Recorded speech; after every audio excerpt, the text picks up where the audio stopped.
Osaji fogu nyagwasio krasatinedwe kasangen. Osaji fogu nyagwasio krasatinedwe kasangen. Kotoko ini kase krobia ine kasang banuo. Wine benya sekenti chilebo achida nkwani se wampim sika bobano. Obinya sebianko baby. Obinya sebianko baby. Amen no tell if you about them lefie kasangen. Amen no tell if you about them lefie kasangen. Sewan in tof moje ngen. Sewan in tof moje ngen. Otafuda diotmo champo nufungen. Otafuda diotmo champo nufungen. Osetutue mimodi nyawisio. Osetutue mimodi nyawisio. Opensu na ade nya dine nkabom cheche wasantime nyina. Opensu na ade nya dine nkabom cheche wasantime nyina. Obinya sebianko baby. Obinya sebianko baby. Lagwa bakana ne flampo no demle ferisi. Lagwa bakana ne flampo demle ferisi. Me monja bindo da ko yadungen. Me monja bindo da ko yadungen. Osetutue mimodi nyawisio. Osetutue mimodi nyawisio. Opensu na ade nkabom nya sumdie ba wasantime ni Ghana menyina. Opensu na ade nkabom nya sumdie ba wasantime ni Ghana menyina. Obinya sebianko baby. Obinya sebianko baby. Osaji fogu nyagwasingen. Osaji fogu nyagwasingen. Edwe kasangen. Ograsatinedwe kasangen. Woku bedia topleba de blefa ku nyagwasi ajumna chemera. Jump. Madam President of the General Assembly, Jump. Excellencies, it gives me great pleasure to address this General Assembly high-level forum on the occasion of the 20th anniversary of the adoption of the Declaration and Program of Action on a Culture of Peace. Jump. I bring you warm greetings and felicitations from the President, Asantehene, the government and people of Ghana. Jump. At the outset, I would like to express my profound gratitude to you, Madam President, and through you to member states of this organization for the gracious invitation extended to me to deliver the keynote address on the occasion of the 20th anniversary of the Declaration and Program of Action on a Culture of Peace. Jump. It is a source of great joy to me personally that this 20th anniversary commemoration has happily coincided with the 20th anniversary celebration of my installment as the 16th occupant of the Golden Stool of the Asante Kingdom, established in the 17th century under Otumfuo King Osei Tutu I, my great-granduncle. It is not often that the voice of a traditional ruler from our part of the universe, the authentic voice of quintessential organic African institution, is heard in this hall, the world's most renowned debating and policy-making forum. Jump. I am therefore delighted by the noble gesture that has afforded me the unique opportunity today to mount this podium and share my thoughts with this august assembly on a culture of peace, mobilizing traditional leadership and communities for peace and security in my capacity as Asantehene and also as a citizen of Ghana, a country which has consistently reaffirmed its support for the United Nations and its charter since joining the ranks of member states in 1957. Jump. I commend the President of the General Assembly for convening this commemorative event with a focus on rebuilding effective partnerships to better respond to emerging trends that impact on the realization of a culture of peace. I cannot emphasize enough the continuing relevance of the United Nations as the bastion of multilateralism in driving the agenda for peace, peaceful coexistence, and culture of nonviolence. I wish to express, in this regard, our appreciation to the Secretary General and his team for providing support for member states, civil society organizations, and all stakeholders in these efforts. Jump. The United Nations deserves our full support and commitment to enable it to tackle the pressing problems of today. Jump. It is only some 4 months since we had the honor of welcoming Madam President to our humble palace in Kumasi during her official visit to Ghana. The visit afforded her the opportunity to see something of the interplay of traditional and contemporary forces in the process of peace building in our country, and also afforded us the scope to share some thoughts on how the core mandate of the UN may be further advanced. We are deeply honored to have the opportunity to take Ghana's contribution to a new level by opening the door to a new conversation which hopefully could impact the UN in the ongoing struggle to preserve the peace and security of mankind. Madam President, I am sure that few will contest the fact that mankind is facing the greatest paradox in human history. On one hand, the benefits of nature's bounty have never been more abundant and more readily accessible. Science and technology have expanded the frontiers of human creativity to a point where we can observe what happens on the moon in real time. And a teenager with a little tablet can create a software in his bedroom which turns him into a millionaire overnight. The internet has turned on the light of knowledge beyond our wildest dreams.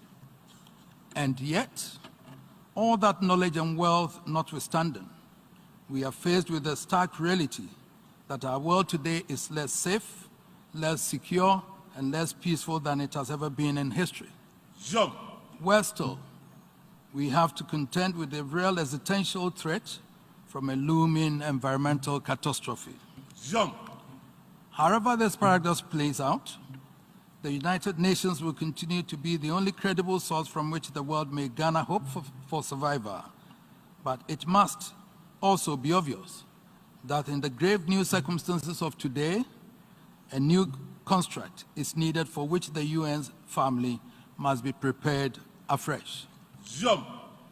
The global architecture created in San Francisco and Bretton Woods had real merits at the time, and truth be told, it has been decidedly successful in helping to keep mankind relatively at peace.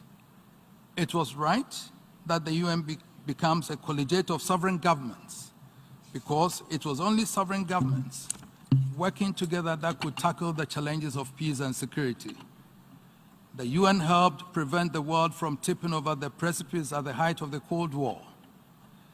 It saved us from the threat of nuclear Armageddon and helped bring a halt to a crippling arms race.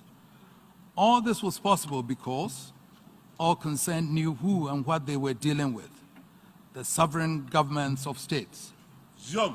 For a start, the peace dividend which the world, particularly the developing world, expected from the end of the Cold War turned out to be the ultimate phantom dividend, a marriage that has left us in a state in which we appear to have leapt from the frying pan of state-to-state conflicts into the uncontrollable blaze of unidentifiable actors, making your seemingly innocent neighbor a potential weapon of mass destruction. Warfare is no longer the threat we face from states. It is now a danger we face on a daily basis from our citizens and from all quarters. This new threat comes on the heels of an unprecedented trust deficit in political leadership at the national level. The effect of this trust deficit is to erode the capacity of political leaders to rally their people to coalesce around national interests. The consequence for peace and security cannot be overstated. Madam President, in this climate, I suggest that the UN family cannot afford to remain glued to the established order without seeking pathways of reaching out to establish appropriate links capable of exerting the right influence in the quest for peace and security. I speak here particularly of Africa. You will permit me, Madam President and distinguished delegates, to express the profound grief I feel as the bearer and symbol of the heritage of a proud African kingdom about the image acquired by Africa within the councils of the United Nations and within the international community at large. It was in Africa, over the Congo crisis, that former Secretary General Dag Hammarskjöld was tragically killed in 1961, and the country remains in crisis to this day. From Congo to Somalia, From Sudan to Mali, Sierra Leone to Chad, the United Nations has been obliged to pour resources to fend off unimaginable threats to the peace of the continent. From famine to deadly diseases, there's no challenge Africa has not thrown at the UN. Jump. Again, the UN held a special session of the General Assembly to proclaim a decade of African development. And yet, for all your efforts and the efforts of your agencies, we are still struggling to exist. I feel wounded and affronted by the perception that somehow Africa does not have what it takes to run its affairs.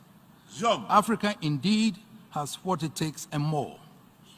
The problem is the historic fault line from the decolonization settlements of the 50s and 60s. Jump. As you know, before the colonial incursion into Africa, the Africans had strong traditional systems of governance, some, like the Asante, as sophisticated as they appear in Europe.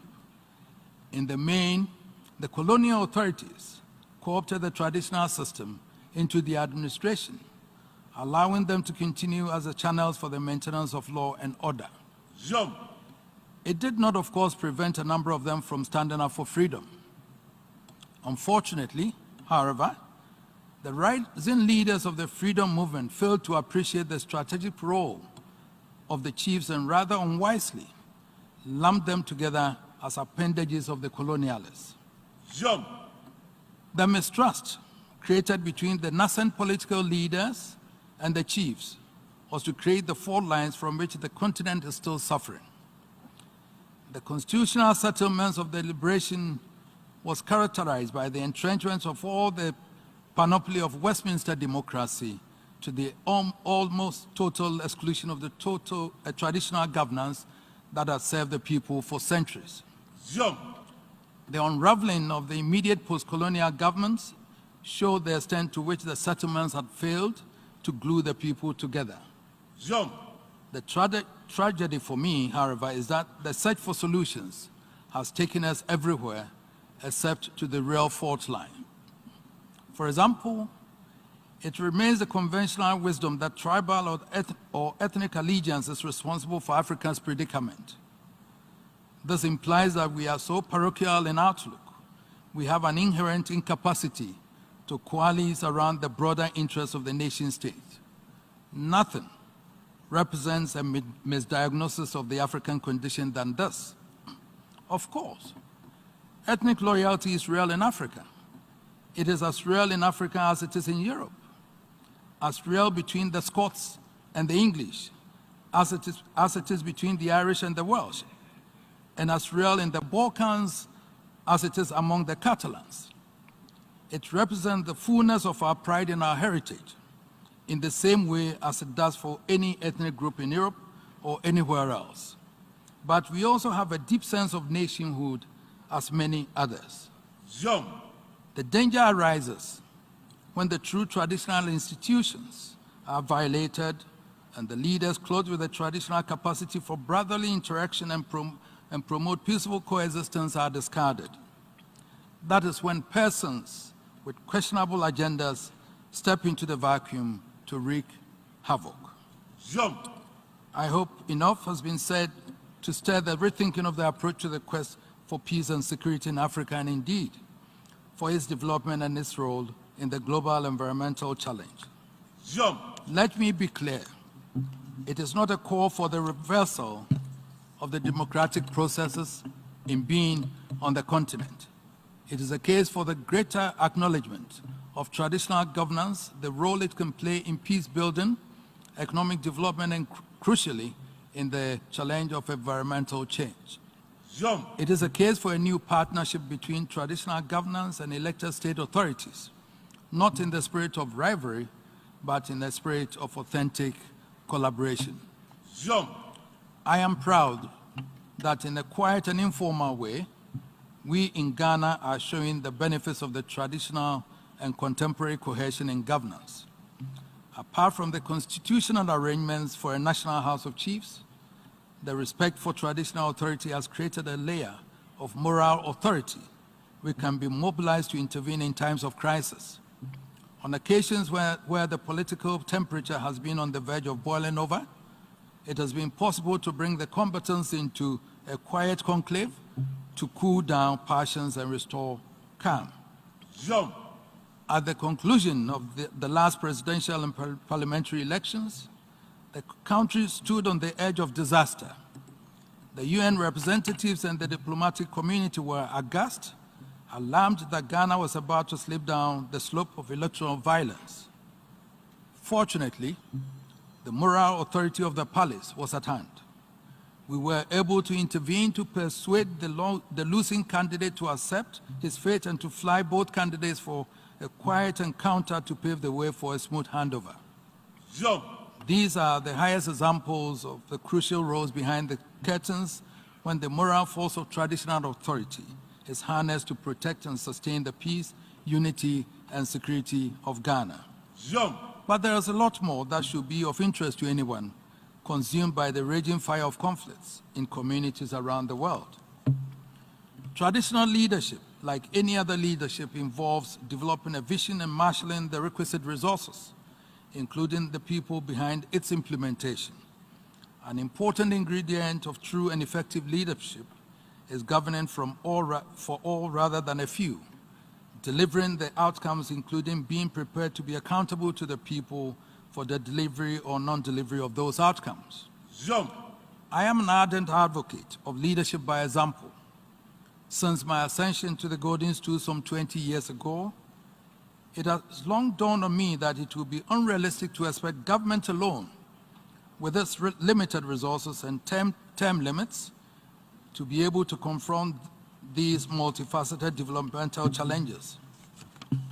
With the passage of time, I have become more convinced that traditional authorities need to work together and in partnership with government, civil society organizations, faith-based groups, the private sector, our development partners, and other stakeholders if we are to succeed in tackling our developmental challenges. Jump. Consequently, I have taken a number of initiatives on my own in several areas. Education. The greatest potential of every nation lies in its human resources. The key to exploiting its resources is education. I set up the Otumfuo Education Fund to generate resources to provide opportunities for quality primary school, primary, secondary, tertiary, and vocational education, not only in my domain, but Ghana generally. Jump. To date, over 600,000 people, students, at various levels of education have benefited from the fund. Additionally, I set up a Teachers Award scheme to encourage teachers in rural communities and motivate them to focus on teaching our wards well. Jump. Health, water, and sanitation. Jump. I later set up the Sewampim AIDS Foundation for children under the leadership of my spouse, Lady Julia Osei Tutu, to help children who have become victims of the HIV/AIDS pandemic. These two bodies have now been merged under the umbrella of Otumfuo Osei Tutu Charity Foundation. The Charity Foundation is actively involved in the provision of social amenities in the priority areas of health, water, and sanitation. Jump. Later, I also secured a World Bank grant for a pilot project entitled Promoting Partnerships with Traditional Authorities Project, which was a pilot project to ascertain whether traditional leaders were up to the task of contributing significantly to socio-economic development of their communities. Jump. The project was implemented by the Asantehene Council and focused on 4 main areas, namely education, primary school level, health, preventive health care, cultural heritage preservation, and capacity building. Jump. Under the project, new school buildings, including teachers' quarters, were put up with facilities for potable water and electricity. One of the core strategies accounting for Ghana's success also lies in building effective partnerships at the national and local levels to address crisis. Hence, the importance of Sustainable Development Goal 17. Ghana's National Peace Council, which is an independent statutory body for peace seeks to prevent and respond to conflicts and build sustainable peace in the country. Jump. throughout multiple election cycles, the National Peace Council, acting in concert with the regional peace councils, has facilitated political dialogue before, during, after elections to ensure peaceful voting process and to diffuse political tensions. They have also been particularly instrumental in the peaceful resolution of some of the country's conflict hotspots. In all these initiatives and peace-building mechanisms, there has been strong collaboration between traditional leaders and state institutions in advancing understanding, tolerance, and solidarity. Ghana's traditional and religious institutions, also represented on the National Peace Council, have served as agents for justice, sustaining peace, and building inclusive communities. Indeed, in 2012, I got all the political parties to sign a declaration in Kumasi to respect and abide by the outcome of the elections. Ghana's peace-building infrastructure has proven successful, not only in dealing with protracted conflicts, but also in addressing difficult challenges preemptively, foster political inclusion, and avoid social tensions and conflict. During the past 2 decades of my reign, I have used my good offices by quietly but actively engaging the major political leaders to ensure a seamless and peaceful transition from one political regime to another based on the outcome of our national elections. This has invariably entailed holding tripartite meetings with the outgoing and incoming presidents of Ghana. This is very important because as part of the growing democratic dispensation in Africa, elections have now been accepted as the only legitimate means of changing governments. Madam President, as traditional rulers, we have been consistently engaged in conflict prevention, management, and resolution all the time. Peace has always been a core value in African traditional societies. At the instance of the President of the Republic in 2002, I was tasked together with 2 eminent chiefs to lead peace talks in search for a peaceful solution to a complicated communal conflict in Dabon in the northern part of Ghana, which was posing a serious threat to peace and security in the area. Peace has been restored in the area, and a new Yana, the Dabon overlord, has been ensconced after 17 years of protracted conflict. This was a crisis with all the potential to escalate and spin out of control. It was every inch as complex as any of the issues that have given Africa such a bad name. Traditional leaders, applying time-honored traditional processes, demonstrated their capacity to win the peace. The resolution of the Dabon crisis through alternative dispute resolution has reinforced my belief in our old-fashioned and time-tested way of resolving disputes through dialogue. It has always been a core belief in African culture that parties to a conflict need to be reconciled in order to build and maintain social trust and social cohesion, and thereby avoid a vendetta or retribution from developing and escalating between individuals or families or in a society as a whole.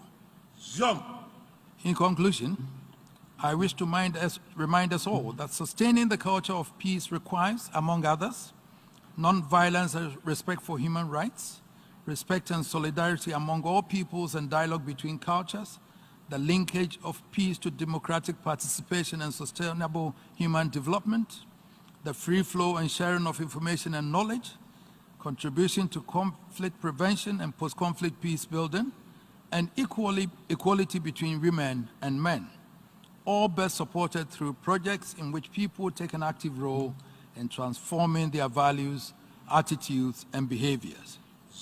We have survived 2 global wars as well as the Cold War, but we are nowhere near achieving success in the most important contemporary war, the war for sustainable development. No nation can afford to live in isolation. No nation, however powerful, can survive on its own in this globalized world. God, in his infinite wisdom, wants us and has indeed compelled us to live together on this planet called Earth and be each other's keeper. Without multilateral cooperation of the type represented and espoused by the UN, we cannot overcome the multifaceted monumental challenges confronting us in our ambitions and arduous task of achieving the transformative 2030 agenda. Jump. We cannot afford to continue to work in silos.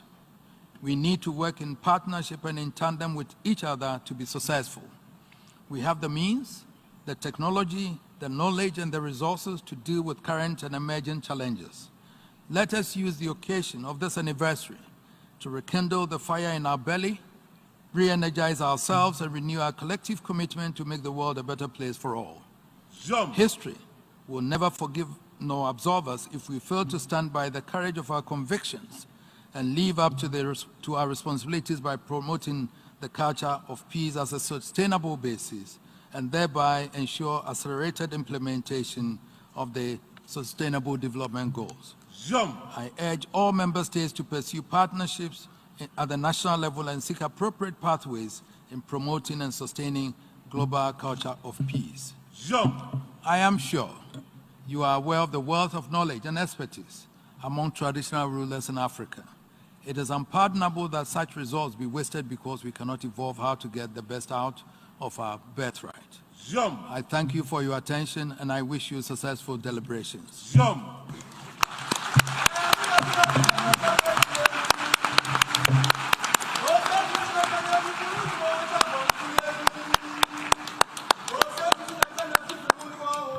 Osaji fogu nyagwasio cross nedwe kasangen. Osaji fogu nyagwasio cross nedwe kasangen. Kotoko ini kase krobia ine kasa.